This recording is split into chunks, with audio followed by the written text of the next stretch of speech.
السلام عليكم، مرحبا بكم في فيديو جديد. اليوم ان شاء الله غادي نشارك معكم الطريقه ديالي اللي كنشرمل بها المخ. يعني كاين بزاف ديال الطرق، واليوم ان شاء الله غادي نشارك معكم هاد الطريقه اللي كتجي زوينه وكتجي واحد لاصوص بنينه بنينه بزاف. واهم حاجه ان الطريقه سهله بزاف. ان شاء الله غتبقاو معايا ونشوفوا لا فيديو حتى النهايه. ومن طبيعه الحال غادي نحتاجوا المخاخ يعني ديال كيف قلت لكم البقري ولا الغرمي. انا غادي عندي هنايا البقري. المخاخ راهم تبارك الله كبار ثلاثه، ولكن الصوره ما باينش انهم كبار. المهم راهم كبار تبارك الله. وانتم لكم الاختيار ديروا القياس اللي بغيتو. انا نشارك معكم الطريقه ديالي. عندنا هنايا العطريه، غادي نحتاجوا الكمون. القياس ما غاديش نعطيكم القياس لانني كله حسب الكميه ديالو. عندي هنايا البزار سودانية حارة أو الهريسة اللي عندكم، تحميرة. عندنا القزبر يابس والملحة، مطيشة الحك،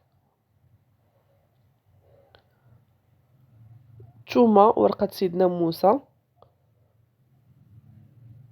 هنا مطيشة تقريبا احتاجيت 1,5 كيلو، راه تبارك الله قلت لكم 3 المخاخ، 1,5 كيلو ديال المطيشة اللي احتاجيت. وعندي القزبر ومعدنوس، واحد الكاس ديال زيت الزيتون، والزيتون بطبيعة الحال والحامض مصير، زيتون احمر ولا هذا اللي عندكم. مطيشه غادي نديروها في واحد الطاجين. هذه اهم مرحله، ان مطيشه خاصها تاخذ حقها مزيان في الطياب.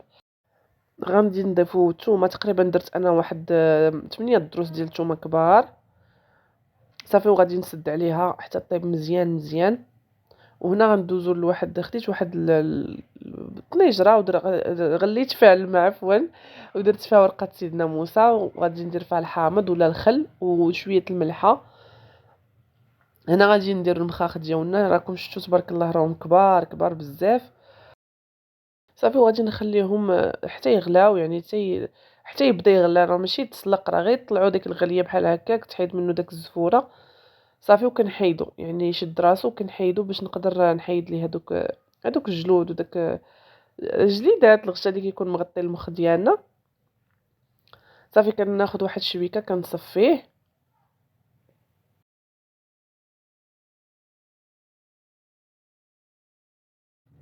صافي. هنايا غادي ندوز باش غادي نحيد هذوك الجليفات اللي قلت لكم، العريقات، وهذا الشيء خصنا نقيوه ضروري، خصنا نقيوه من هذوك العريقات. ها نتوما كيف كتشوفوا معايا. انا واخا كنحاول نسرع الفيديو، راه كنظن انه الطريقه باينه، حيت انا من النوع اللي ما كنبغيش لي فيديو يكونوا طوال. انا براسي كيجيني الملل فيهم صراحه. المهم ان الفكره تكون واضحه، الطريقه تكون واضحه، المكونات واضحين، هذا هو اللي عندي انا مهم. المهم هانتوما كيف كتشوفوا معايا غادي نحيدهم.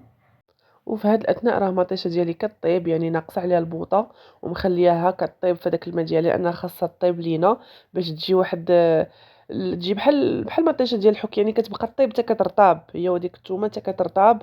انتما غتشوفوا معايا ان شاء الله في الفيديو كيفاش خاصها تكون.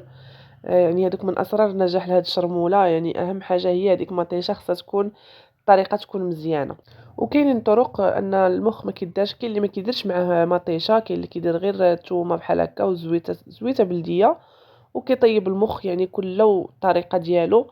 المهم انا شاركت معكم هذه الطريقه اللي كيجي بها المخ بنين بزاف بزاف البنات اكثر ما تخيلوا.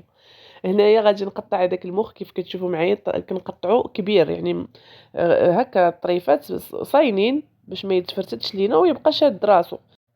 وحتى في الشكل هكا ملي كنحطوه في الطويجين بحال هكاك، يعني الصاين بحال هكاك كيجي حتى في المنظر زوين. واهم حاجه في هادشي كامل هو المذاق، المذاق هو اهم حاجه. المهم هنا غادي ندوزو غادي نشوفوا مطيشه. هاد المطيشه مازال البنات هانتوما نشوفوا باقي ما شرباتش، يعني راه خدات الوقت انها طابت على خاطرها. وغادي نزيد شويه الماء اللي مغلي.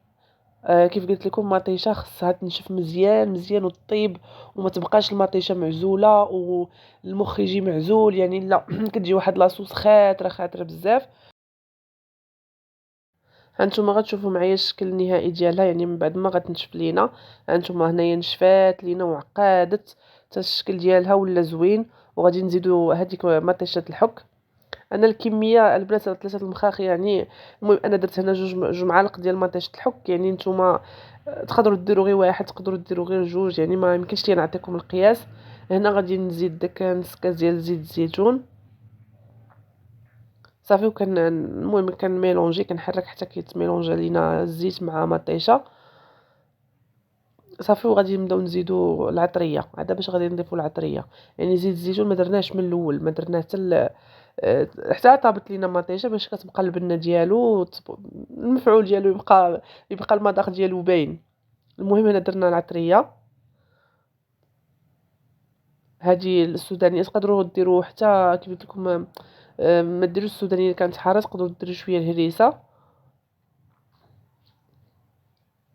صافي. عاد باش غادي ها نتوما شوفوا كيفاش كتجي. يعني ما كتبقاش هذاك الماء ديال المطيشه ما كيبقاش، يعني كتولي غير هذيك المريقه وداك الزويته بلديه بحال هكاك، يعني هي اللي باينه. ومطيشه شاده راسها وعاقده، فهمتوني، خاتره، ما كاينش داك الماء ديال المطيشه صافي. غادي نحط المخ هكا بشويه عليه باش ما يتشتتش لينا في الطاجين، كيجي هكاك صاين. نحط تقدروا ديروا طاجين، تقدروا ديروا مقله، يعني ماشي مشكل، يعني اللي بغيتو. المهم هاد الطويجنات انا كنحماق على هاد الطويجنات ديال الكبده ديال المخ. كيسطيوني انا هاد الطويجنات هادو، ان شاء الله غادي نبدا نشاركهم معكم حيت كيعجبوني بزاف. المهم هنا غادي ندير شويه ربع داك القزبر معدنوس اللي بقى لينا، وغادي نغطيو ما غنغطيو ولكن تنقلبوا هذاك المخ اللي يشد راسو شويه، نقلبوه غير شويه هكا بشويه عليه باش يجي مشرمل ويجي بنين. ها نتوما شوفوا معايا راه ما كاينش داك الماء، حيت كنشوف كاينين بعض الناس اللي كيخليو كيبان لك المخ خارج منه الماء وديك لاصوص خارجه منها الماء، يعني ما كيجي. المهم ما كيجيش الشكل ديالو زوين. المهم انا بعدا كنهضر على الطريقه هذه راه زوينه بزاف، غير جربوها البنات.